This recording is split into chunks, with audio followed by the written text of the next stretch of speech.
sholli ala sayyidina Muhammad wa ala ali sayyidina Muhammad. Bapak sudah jemaah pada negeri rahimahullah. Alhamdulillah malam ini kita kutip dua ayat di dalam surah Maryam. Di ayat 71 dan 72 Allah jelaskan, wa in minkum illa wariduha. Tidak ada satupun di antara kalian, kata Allah, kecuali semuanya akan mendatangi neraka. Ya. Jadi tidak ada satupun di antara awak bapak pasti mendatangi neraka. Itu bunyi ayat. Wa in minkum illa wariduha. Tidak ada satupun gitu. Berarti semuanya di antara kita nanti, semua kita bapak itu pasti akan mendatangi neraka. Apa maknanya? Di sini ada tiga penafsiran ulama. Tiga penafsiran ulama yang menjelaskan tentang wa in minkum illa wariduha. Tidak ada satupun di antara manusia ini kecuali semuanya akan mendatangi neraka. Pendapat yang pertama mengatakan semuanya manusia itu akan masuk ke dalam neraka jahanam, termasuk para nabi pun masuk. Pendapat pertama itu. Karena tidak ada yang tidak masuk, satunya masuk termasuk para nabi. Alasannya apa ya Bapak? Karena semua manusia itu berdosa, termasuk para nabi pun berdosa. Nabi Adam berdosa dulu ibu, karena melanggar perintah Allah memakan buah khuldi, dinampakkan auratnya oleh Allah. Kemudian beliau bersujud selama 40 tahun sambil baca istighfar, Rabbana zolamna anfusana wa illam taghfir lana wa tarhamna lanakunanna minal khasirin. Doa itu terkenal dengan sebutan istighfarnya Nabi Adam. Kemudian taubat Nabi Adam diterima Allah di tanggal 10 Muharram. Jadi Nabi Adam berdosa. Nabi Nuh juga berdosa karena pernah mengucapkan doa dan meminta kepada Allah terhadap umatnya, dan itu rasanya doa itu tak pantas katanya yang diucapkan oleh seorang nabi. Rabbi la tazar alal ardi lil kafirina illa dayyara. Ya Allah, jangan engkau sisakan satu pun orang kafir di muka bumi ini kecuali engkau hancurkan semuanya. Doa Nabi itu. Kalau doa tak pantas diucapkan seorang nabi gitu ulama. Jadi berdosa. Makanya ketika Allah kabulkan doa Nabi Nuh itu semuanya disuruh naik oleh Allah. Binatang sepasang-sepasang, manusia dimasukkan ke dalam kapal yang sudah tuh, yang tidak tuh di kapal itu hancur semua, habis binasa. Jadi doa itu tidak pantas diucapkan oleh seorang nabi. Apalagi Nabi Nuh itu termasuk Rasul yang pertama setelah Nabi Adam dan Nabi Idris. Kemudian Nabi Ibrahim pernah berdosa. Kenapa Ibrahim pernah menuntut 2 kali? Dusta yang pertama dilakukan Nabi Ibrahim ketika diajak oleh kaumnya untuk menyembah berhala. Apa jawabannya itu? Pak, ini sakit, apa sakit? Adanya sakit lah. Cuma dia seakan menolak, tidak niat ikut menyembah berhala. Beliau berbohong, ini sakit, apa sakit?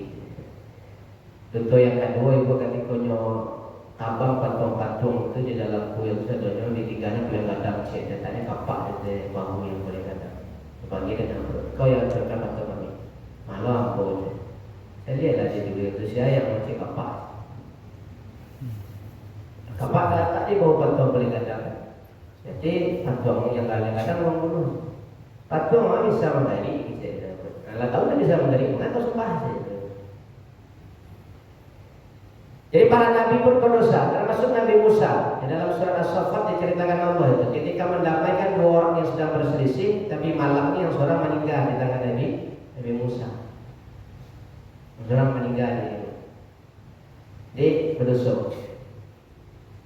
Nabi Yunus berdosa meninggalkan umatnya dalam kekalutan dan kezaliman. Itu dosa besar bagi seorang nabi, sehingga beliau ditelan ikan selama 40 hari bersujud kepada Allah dengan baca istighfar La ilaha illa anta subhanaka inni kuntu minaz zalimin.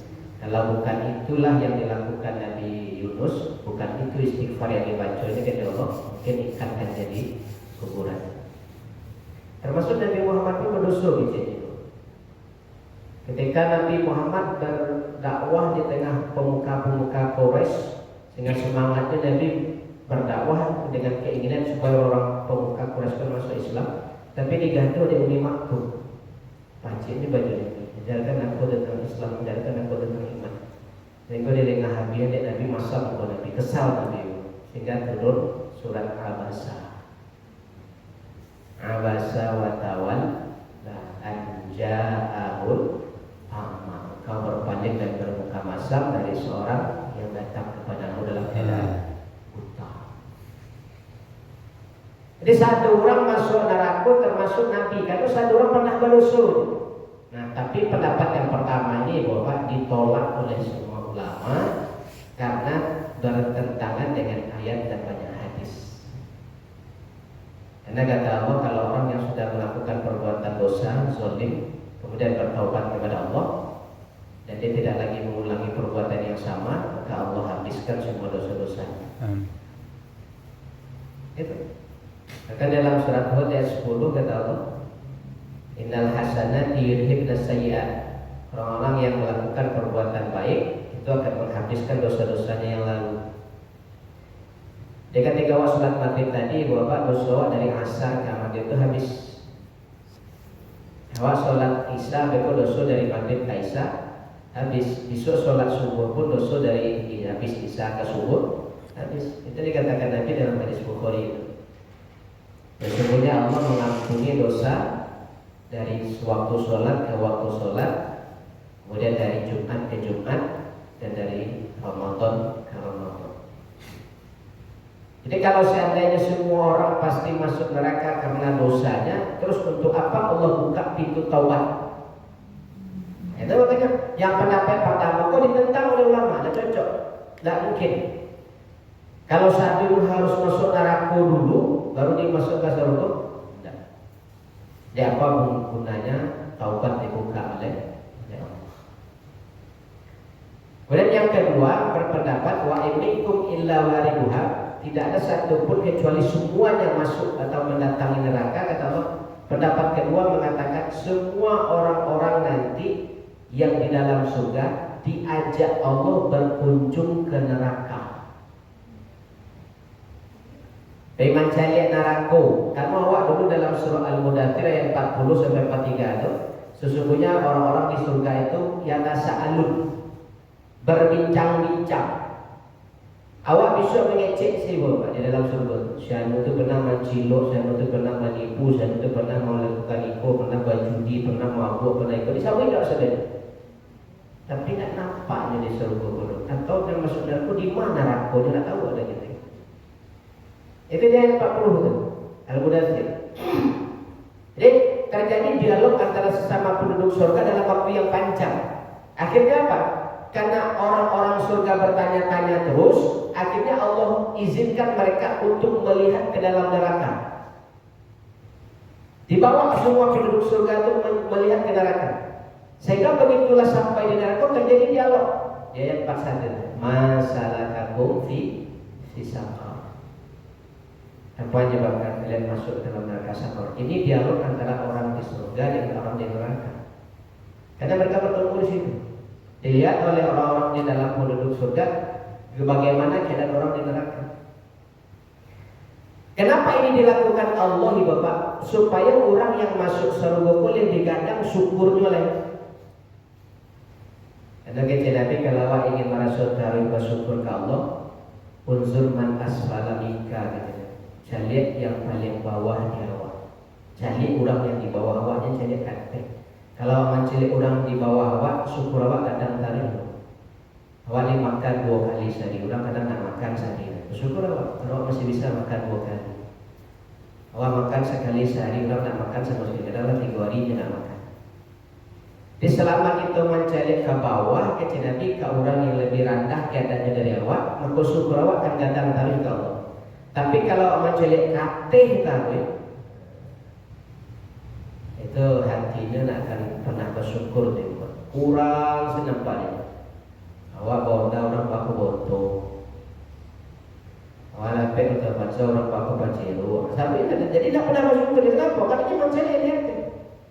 Nah, tujuan Allah mengajak semua orang surga untuk ke neraka supaya mereka lebih mensyukuri karena mereka mendapatkan surga. Kita di dialog masyarakat konfisakor. Ada yang neraka lam nakum minal musallin. Kami dulu tidak pernah sholat. Kemudian tidak pernah memberi makan. Jadi yang paling besar menyebabkan orang masuk dalam neraka satu yang dua, walaupun yang lainnya masuk. Tapi yang dua itu penyebab utama. Tidak pernah sholat, tidak pernah memberi makan orang miskin. Jadi maka kata Rasulullah, ketahuilah kata Rasul, penderitaan orang-orang di dalam neraka, penderitaan orang-orang yang tidak sholat di dalam neraka itu lebih sakit daripada penderitaan iblis. Penderitaan atau musibah yang didapati oleh orang yang tidak sholat kata Rasulullah lebih sakit daripada musibah yang didapatkan oleh iblis. Jadi kalaupun orang tidak sholat ke masuk neraka, Pak, yang iblis pun masuk neraka, sakit penderitaan orang yang tidak sholat lebih sakit daripada penderitaan iblis. Apa sebabnya kata Rasul? Kalau iblis hanya menentang untuk tidak mau sujud kepada Nabi Adam, iblis membangkangnya karena tidak mau sujud ke Adam. Sementara orang yang tidak sholat membangkang karena tidak mau sujud ke Allah. Makanya orang yang tidak sholat sakitnya di neraka lebih sakit pada iblis itu. Kalau difaham tuh apa penyebabnya iblis masuk neraka dan inyo masuk neraka, dia akan sadar. Kalaupun sama-sama masuk neraka jadi iblis, tapi kesakitan yang dirasakannya lebih hebat daripada sakit yang dirasakan oleh iblis. Iblis itu makhluk paling taat itu. 7 langit diuji Allah, langit pertama sampai langit ke-7 masing-masing 1000 tahun beribadah berhasil. Langit ke-7 namanya diganti Allah dengan Azazil. Kemudian begitu berhasil dipindahkan ke Baitul Ma'mur bergabung dengan para malaikat. Di situ ada Ka'bah. Tawaf. Tapi ibadah iblis masih lebih hebat dari malaikat sehingga iblis dipercaya sebagai pemimpin dalam Baitul Ma'mur. Nah, ketika jadi pemimpin, aroma wangi itu mulai keluar itu. Allah sudah mencium bau-bau sombong, bau-bau wangi, tapi belum dinampakkan buktinya. Maka diciptakanlah satu lagi makhluk yang bernama manusia. Nah, di situ baru muncul sifat sombong iblis. Ketika Allah perintahkan hormati Adam dengan kata fasjudu li Adam, kemudian semua makhluk Allah, malaikat dan yang lainnya sujud kecuali iblis. Jadi iblis itu membangkang karena diperintahkan untuk sujud ke Adam. Makanya diusir Allah dari surga dan dimasukkan Allah ke neraka. Sementara awak kini manusia yang tidak sholat, ibu bapak orang Islam tapi tidak sholat, mengaku beriman tapi tidak sholat, itu nanti sakitnya lebih hebat daripada iblis. Kenapa? Karena dia membangkang dan dia sujud ke Allah. Dia sama-sama masuk neraka itu. Cuma penderitaannya lebih sakit. Keadaan orang-orang di neraka sakor itu diceritakan Nabi dari Muslim. Karajonya mana ibu bapak mantuan kapalnya hanya di yang neraka sampai hancur. Tapi dia tidak bisa menghentikan sarafnya untuk menghentikan untuk mantuan lagi. Karena sarafnya tidak berfungsi. Karena saraf itu sudah diperintah oleh Allah untuk menyuman tuan kapal. Sekalian tuh nono. Tapi tak bisa dia menghentikan nyantuknya balik. Rata. Padahal sakit-sakitnya dia pak. Dia hancurnya balik. Cuma kapal itu. Padahal sakitnya tuh. Dia itu dari selagi masih ada ku kapalonya, lainnya masih susah gandang itu kapalonya tuh masih diantuknya gak dibiarkan pun sampai hancur sehancur-hancurnya kapalonya dalam kesakitan itu tidak dimatikan, kepala pun butuhkan balik, sakit masih terasa, kepala utuh diantuknya balik bapak, malah kesakitan. Dan nanti itu sudah keranjanya dalam neraka sakor. Membenturkan kepalanya ke dinding neraka sampai hancur. Belum sakitnya hilang, sudah diutuhkan lagi kepalanya, dibenturkan lagi. Begitulah perbuatan mereka kata Rasulullah di dalam neraka sakor. Makanya sakitnya penderitaan orang yang tidak sholat dibandingkan iblis lebih sakit jadi. Jadi semua kita akan dibawa. Jadi orang-orang di dalam surga pun Allah bawa berkunjung ke neraka. Cari keadaan orang neraka. Seperti itulah keadaan mereka. Supaya apa? Supaya orang-orang di surga tetap tambah kadang syukur. Karena apa? Karena mereka diberikan kenikmatan dari Allah bisa berada di dalam surga. Yang kedua tujuan Allah, cari ke dalam neraka itu ma dulu saudara-saudara awak yang sama-sama pai beribadah kama saji. Tapi saset ke neraka. Awak tanya tu, apa tu ibu tu sama-sama berwirid tiap minggu je, sama-sama pergi mengaji je, sama-sama pergi solat berjamaah sama saja. Tapi kau nak nampak? Aku tanya tu pak. Ya Allah, kami dulu punya kawan, kami yang sejalan dulu berlima, cuma bertiga yang bersyukur di surganya. Dua orang kami nak tahu. Acu jaya ke neraka gitu. Makanya kita datang ke neraka tu pak. Macam ni, masuk ke dalam neraka tu. Sifatnya api neraka tidak mau menyentuh kulit orang dari surga. Jadi ketika awak masuk tu api menyibak dia. Masuk ke dalam dia, tu dia kawan kami yang masuk orang lain cari balik. Tu angkat ke dia. Betul tak? Jadi makanya itulah kelebihnya kita sesudah sholat tu salam-salaman. Supaya kenal wajah kawan awak. Sama-sama pergi sholat maghrib, sama-sama pergi sholat subuh. Dan salaman itu salah satu fungsi supaya awak kenal dengan orang yang awak salami. Tapi kalau ada salam-salaman sudah sholat dilarang, lah ego fi nafsi sudah sholat di tiap bulan, besok datang tu dengan kawan lain. Dia ada kawan semua beribadah, tahu dia kenapa awak datang surang pulang surang dan sudah sholat tidak aku pasang salaman tiang sudah surang gitu. Ayo kau masuk surga, masuk neraka lagi gitu. Siapa orang nak tahu jawab, orang nak kenal jawab. Yang ini kadang-kadang masa lama sudah sholat bid'ah segala macam, itu lebih wahirannya. Hah? Corona lah pulang.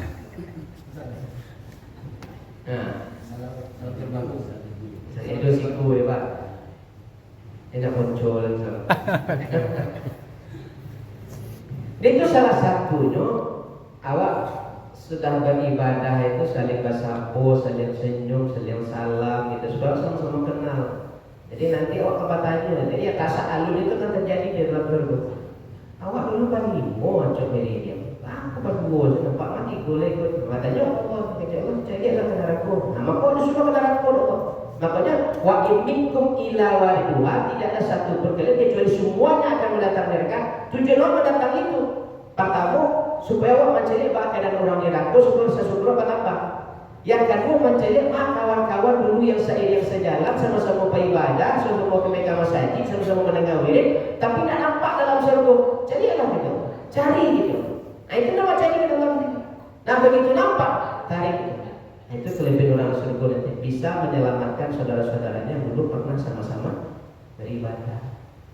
Nah kalau ada musuhan bagi dia. Saya nampak jadi masjid pak, cik tujuan ke Bangka. Itu lima jemaah. Bawa lagi kan? Tak ada balik. Ya, lagi gitu. Kalau sama-sama di masjid, macam musuh pada gambar, musuh-musuh, ya pak. Itu sudah pak saudara-saudara terus salam-salaman supaya habis adanya. Kadang-kadang ni bahasa apa? Nampak tujuan berlari aja belum. Berbuk di jalan pengen ngelengong aja belum nampak. Nah, kalau sekarang baru dah maaf. Ya musuh pun sekarang minta dulu. Jadi kalau awak ingin nanti diselamatkan oleh saudara-saudara awak yang sama-sama beribadah, awak kan letak dulu kan masuk surga satunya dari bawah. Sebanyak kau di masjid pak, letak dulu satunya kan masuk surga.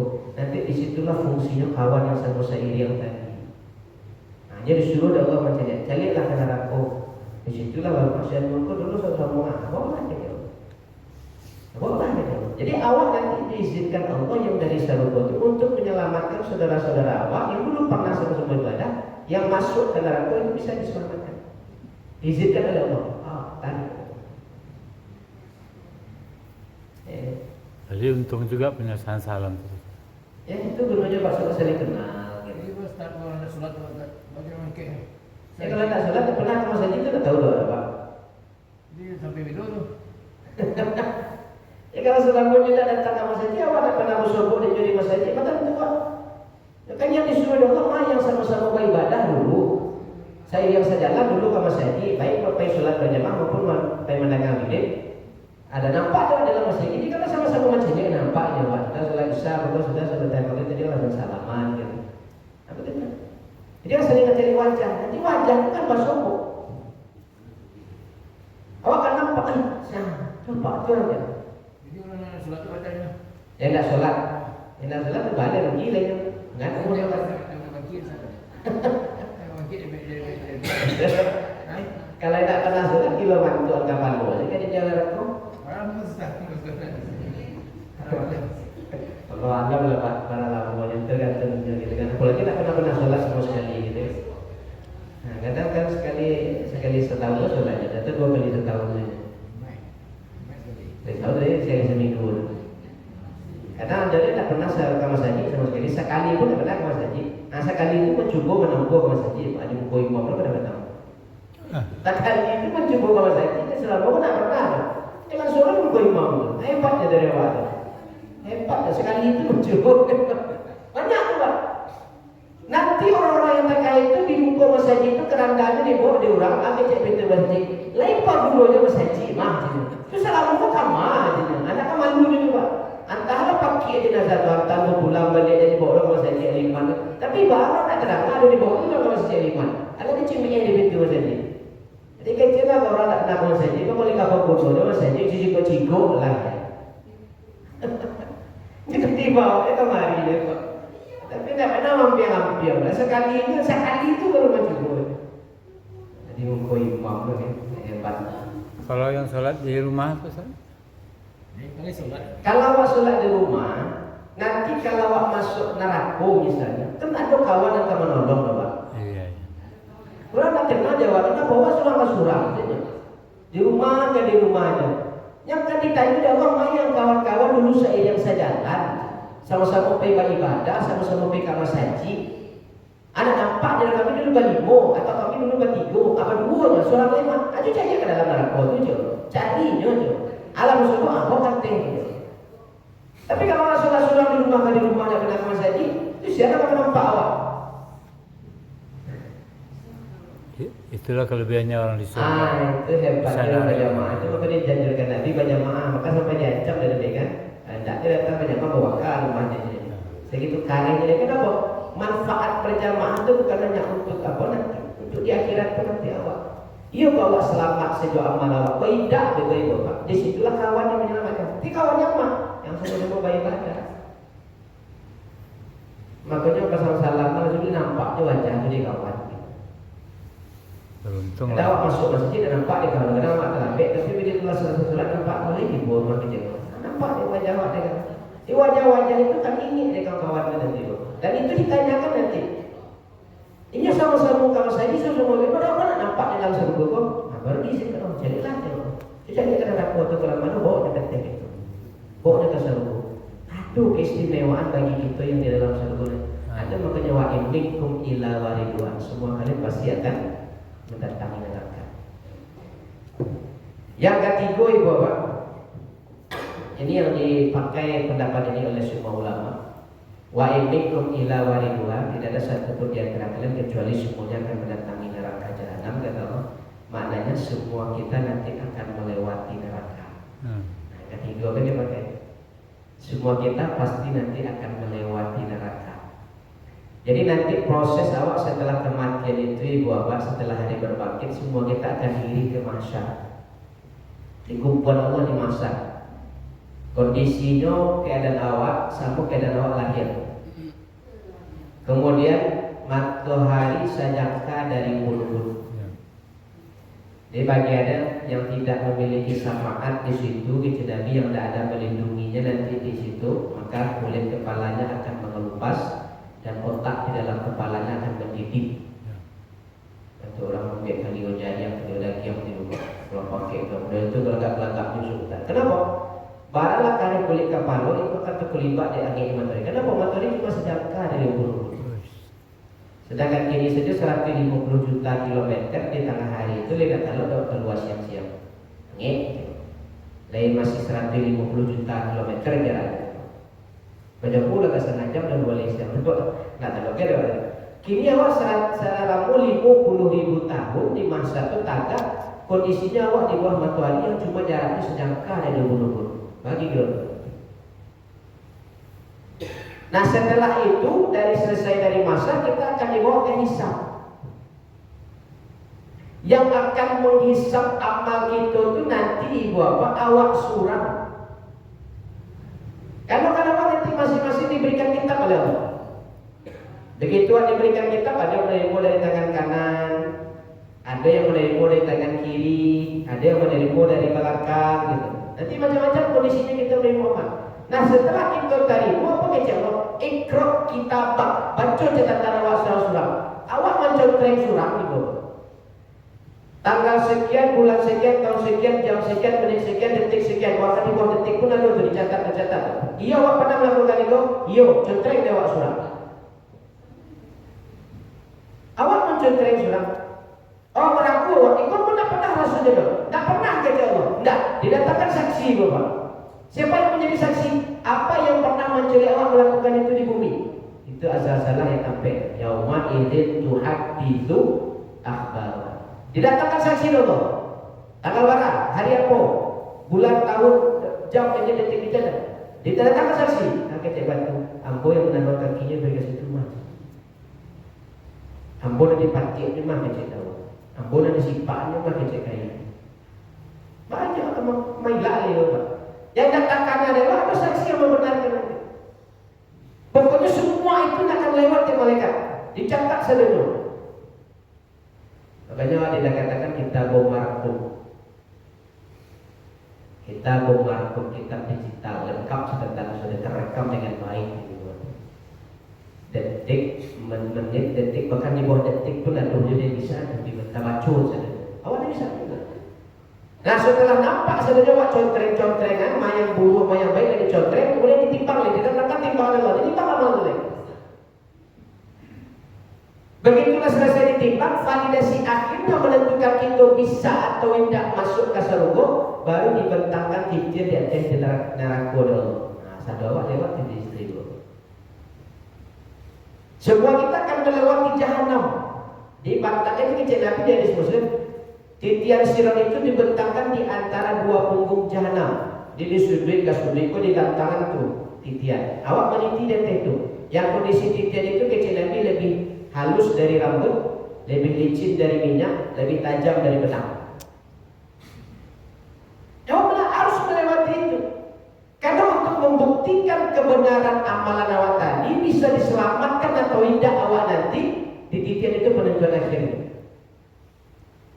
Makanya itu kecil Allah wa minkum illa waridha. Semua kalian pasti akan melewati jahanam. Tenaga kondisi orang yang menyebarang itu kecil Nabi macam-macam. Ada yang bantu gile, sakijok mato sampai. Ada yang bantu angin tornado, kancang-kancangnya sampai. Ada yang bantu kudu berlari di pacuan kecil Nabi. Kalau ke kancang kudu sampai. Ada yang model orang berlari capek, berlari kancang itu sampai. Ada yang model orang maraton sampai, berlari lambat-lambat sampai itu. Ada yang berjalan santai sampai itu. Ada yang merangkak sampai itu. Ada yang main loparui sampai. Dia macam-macam ke di sini dia. Makanya di titian itu lama itu. Ada dua riwayat mengatakan paling lama paling cepat 3.000 tahun, paling lama 15.000 tahun. Lamonya wak di titian itu ada 3.000 tahun, ada 5.000 tahun. Itu riwayat mengatakan. Makanya Allah pakai kata di situ waridha. Wa in minkum illa waridha. Warid itu artinya juga datang. Cuma beda dengan ja'a atau hadar. Allah tidak menggunakan kata ja'a, mendatangi atau hadar. Mendatangi juga atau mendatangi. Tapi Allah pakai kata warid. Wa in minkum illa waridha. Jadi kalau buka kamus bahasa Arab warid itu maknanya mendatangi sesuatu dalam jangka waktu yang lama. Warid. Dia awak mendatangi jahanam itu nanti dalam jangka waktu lama. Kenapa? Karena awak berada di atas jahanam itu melewati titian itu lama, ada 3.000 tahun, ada 5.000 tahun, itu tak sebentar itu. Dan itu waktunya waktu akhiratnya. Sedangkan perbandingan akhiratnya kan tidak bisa, hari di akhirat itu 1.000 tahun di dunia. Kini awak meniti dari titian itu ada 3.000 tahun, ada 5.000 tahun. Makanya warid. Asal katanya wirid gitu. Wirid itu mewiridkan segala sesuatu itu berarti mengkonsistenkan ibadah itu dalam jangka waktu yang panjang. Makanya kecil Nabi amalan yang paling Allah cinta itu saketek tapi wirid, saketek tapi taruh dalam jangka waktu yang panjang dan dalam jangka waktu yang pendek. Makanya kan berbeda kalau melakukan wirid pengajian dengan kultum, dengan pidato kan berbeda. Kalau kultum pendek gitu. Tapi kalau wirid panjang jangka waktu. Itu makanya asal kata warid. Asal kata wirid itu mengambil makna dari kata warid. Mendatangi segala sesuatunya dengan jangka waktu yang lama atau panjang. Maka Allah memakai kata illa wariduha. Kalian mendatanginya dalam jangka waktu yang panjang. Jadi ada waktu itu berada di titian sirat. Di bawah neraka, api menyambar-nyambar, sauh menyambar-nyambar. Di ujung itu menunggu Nabi awak, Nabi Muhammad. Apa kata Nabi itu sampai berdoa, jadi awak menitih itu ibu apa? Nabi berdoa saling ummati. Itu saya kata Nabi sepanjang sepanjang waktu di titian itu. Saling ummati, selamatkan umatku ya Allah, selamatkan umatku. Awak yang meniti, Nabi yang berdoa. Coba yang kata. Itu makanya Allah dari 72. Thumma nunajjil ladina taqaw wa nadharu zalimin. Beda itu kata untuk orang yang bertakwa diselamatkan Allah. Untuk orang yang zalim dijatuhkan Allah ke dalam neraka. Tapi bahasa Allah di sini tsumma nunajjil ladzina taqaw. Pakai kata fi'il mati yang telah berlalu. Di makna ittaqau itu sesuatu ketakwaan atau keimanan kepada Allah meskipun keadaan iman itu lama, tetap Allah selamatkan. Tsummanunajjil ladzina taqaw. Allah selamatkan orang-orang yang bertakwa kepada Allah meskipun takwanya itu lama. Kayak tadinya sholat di rumah, tidak pernah ke masjid, dia akan selamat. Diselamatkan Allah ketika ditisir, tapi waktunya yang lama. Yang punya mungkin melo paru gitu, atau meso gitu. Udah ada ketek belajar mensui gitu. Dia sampai dua, tapi lama waktunya. Jadi Allah akan selamatkan semua orang-orang yang bertakwa meskipun takwanya itu lemah. Yang penting jangan sampai meninggalkan sholat. Kalau tidak sholat, baru tampil. Kemudian kata Allah, wa nadharuz zalimin. Untuk orang zolim, Allah pakai kata zolimin. Apa maknanya buat zolimin itu? Yang zolimnya benar-benar masih ada zolim, yang tidak bisa ditolerir untuk tidak diselamatkan lagi. Jadi untuk orang yang bertakwa selemah apapun Allah selamatkan. Tapi kalau untuk orang zolim, yang zolim itu lah sempurna. Nah, istilahnya boleh saya mungkas. Lah tak bisa ditolerir untuk diselamatkan oleh baru Allah jatuhkan. Makanya Allah tak pakai kata mutakin di kata-kata takwa. Kalau mutakin dia pakai Allah habis oleh Allah. Allah akan selamatkan orang-orang yang takwanya sempurna. Yang awak yang jarang-jarang ke masjid tapi yang sholatnya centang pernah tapi kenapa? Karena mutakin dia pakai Allah. Nah, tapi Allah tidak menggunakan kata mutakin karena mutakin itu untuk keimanan dan ketakwaan yang benar sempurna. Tapi Allah tidak menggunakan kata itu. Tapi untuk zolim Allah pakai kata itu. Kalau seandainya Allah pakai kata zulma, awalnya yang selamat. Jadi Allah menggunakan kata ittaqau, meskipun lemah takwanya tetap Allah selamatkan. Yang penting tidak meninggalkan sholatnya, karena tiang itu sholat itu. Makanya Nabi katakan as-sholatu imanuddin. Kalau tiangnya ada nyawa aman. Kalau berjalan ada tiang ada tungkek selama-lamanya nyawa, masih bisa bertahan agak tak jatuh selama ada tungkek yang memancing yang dipacik. Tapi kalau setakut-takut nyawa, kalau digoyang kapur ada tungkek dan pegangan masih jatuh. Jadi orang yang meniti tiang itu kalau tiangnya ada dinyo, sholatnya ada dinyo, jangan selamat. Diselamatkan Allah dari titian tadi. Tapi kalaulah sholatnya tidak ada, zolimnya lah benar-benar di atas kezoliman orang, tidak bisa ditoleransi lagi oleh Allah untuk bisa diselamatkan, zolim itu lagi aktif banget gitu. Lagi puncak zolimnya nggak bisa dimaafkan lagi. Baru kita jatuh untuk ke neraka.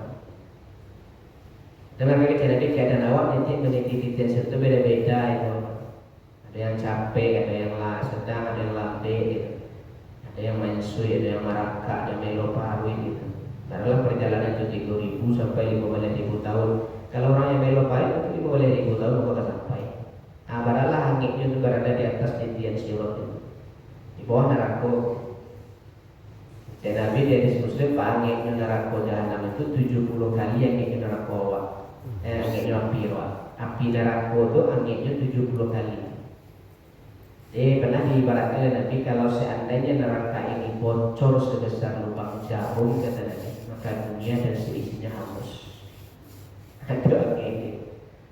Atau kata Nabi kita kumpulkan kayu bakar sebesar masjid ini dan setinggi masjid ini, begitulah kumpul kayunya kita bakar, kemudian apinya, begitulah berkobar apinya, pindahkan orang yang dari neraka jahanam, kemudian letakkan di atas api yang ditunggu tadi di dunia sedangkan masih hidup. Agar cek orang yang dari neraka tadi, ya Allah, aku lebih memilih dibakar di api dunia daripada harus di api neraka. Karena 70 kali yang itu daripada api yang lain. Semoga banyak orang yang tak tahan nanti di neraka.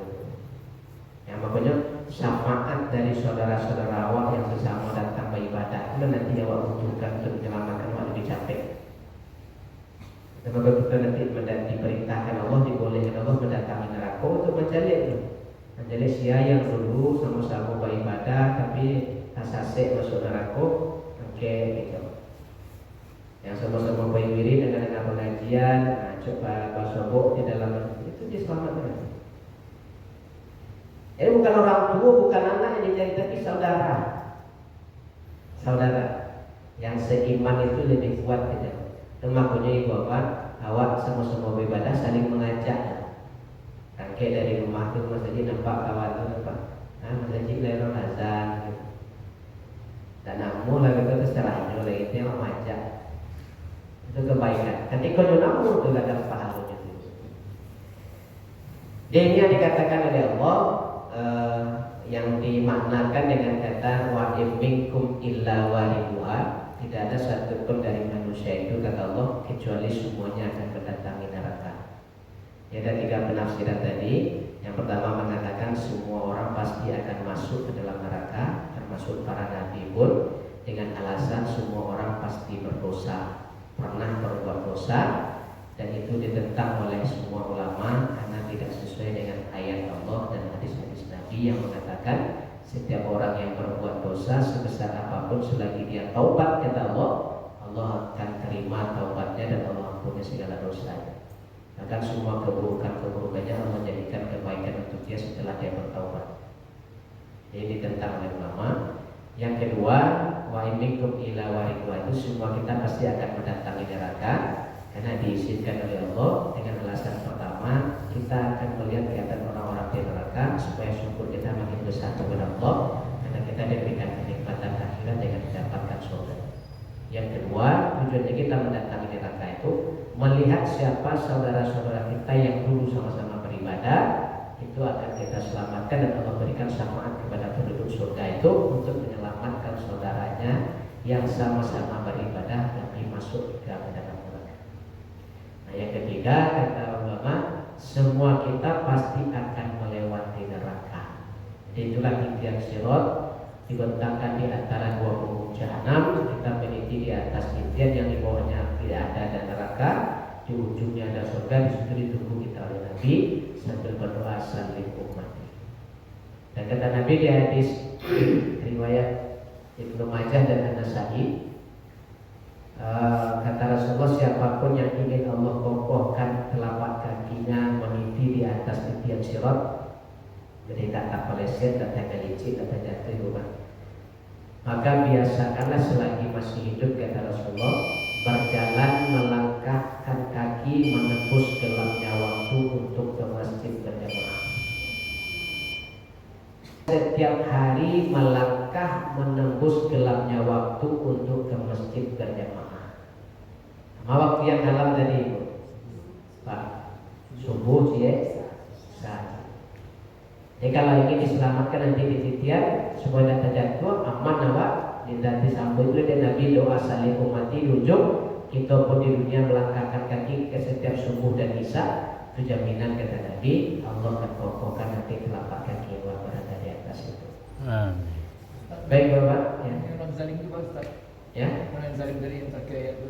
Nah, zolim itu tak bisa ditolerir ya Pak. Contohnya, Ya dosa gadang di karajo itu tak pernah lebat taubat ya jadi yang dipanahkan Allah nanti ke dalam neraka. itu orang kafir Ustaz. Ya termasuk orang kafir itu yang zolim di atas zolim itu. Orang kafir akan selamat, orang musyrik akan selamat. Kalau orang munafik pun akan selamat. Jadi itu yang dikatakan dengan zolim. Jadi termasuk orang-orang yang tidak pernah sholat sama sekali, sudah tertutup hatinya untuk masalah ibadah, itu yang zolim yang tidak bisa ditolerir lagi. Itu akan dijatuhkan dalam.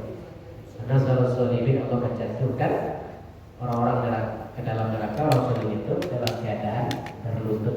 Makanya anak-anak pun nak boleh sholat masjid Ustaz. Ini mana? Bukan tentukan Ustaz. Kalau selaginya masih anak-anak, alun balik awal. Tapi kalau telah ada tanggung jawab awal.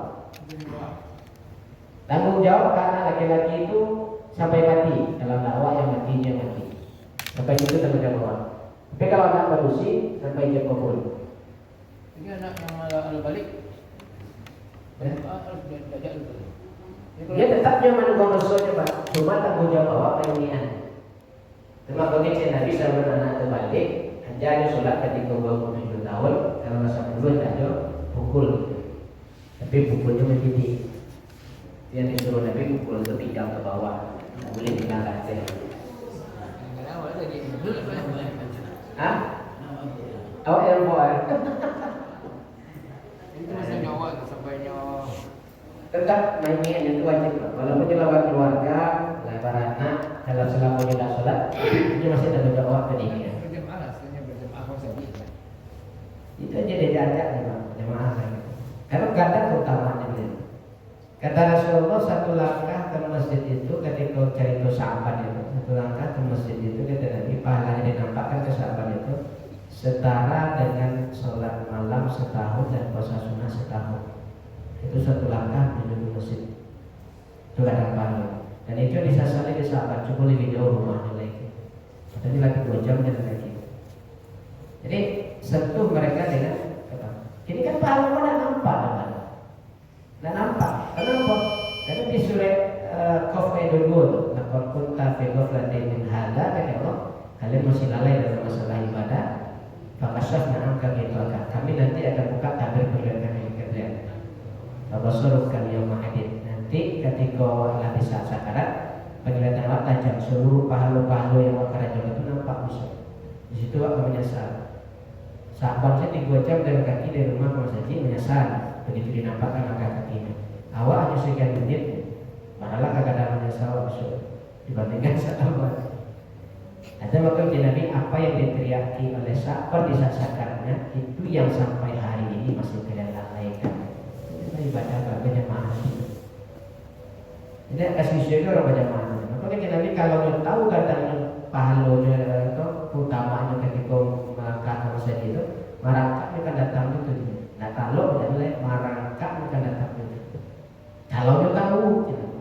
Tapi kan kebanyakan orang tahu tapi tak mau tahu. Tahu lah kaki masjid itu gak tahu padahal dia tapi banyak tak mau tahu. Nah, penting sholat gitu. Orang sholat sama gitu. Dia ajak anak, ajak keluarga masjid.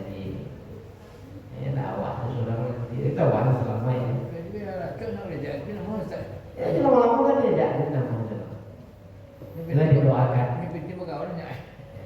KKP. Ya kalau anak-anak tuh yang dari keteknya lagi ke masjid nanti lah kadang masjid.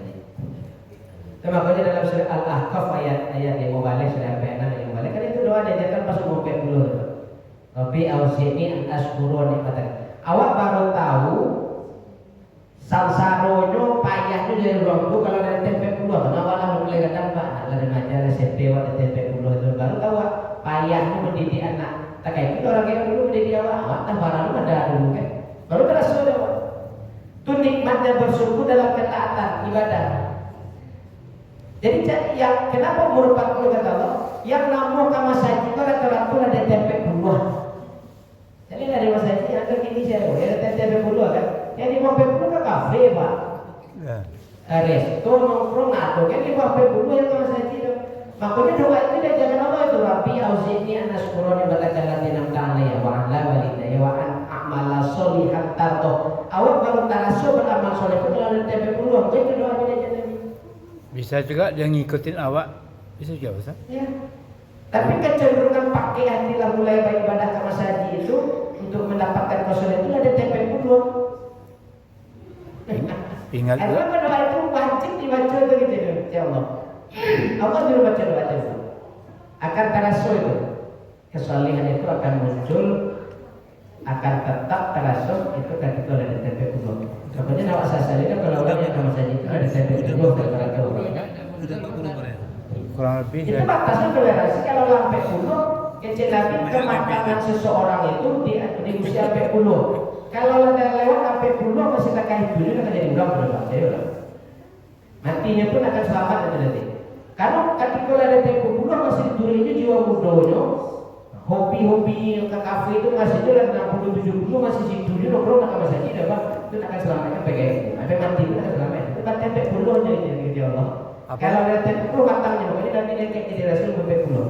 Kalau ada tempe 10 masih tak kain dulu lah. Ikan kasarnya kecuali akan jadi ulang gitu. Apa mungkin waktu muda Pak? Apa mungkin waktu muda kita suka pergi ke kafe? Apa mungkin bisa ngikutin anak awak gitu juga? Ya bisa. Bisa ya? Kalau gua nak jauh dari batangnya. Ah itu ya sebenarnya. Tuh Pak Man. Dulu nak kafe tu. Jadi Dulu lapau ya mana? dia beda pula. Kami kafe dulu laponya lapau. Tapi kapok Tapi sekarang apa? Ya, kini kafe punya ini. lapo suruk ada. Suruh. Tidak ceper kalau Bapak. Baik Bapak. Astagfirullahaladzim. Kita tentukan. Baik kita tutup dengan doa kepada majelis. Subhanallah wa bihamdika. Astagfirullahaladzim. Bila itu hidayah. Assalamualaikum warahmatullahi wabarakatuh. Waalaikumsalam.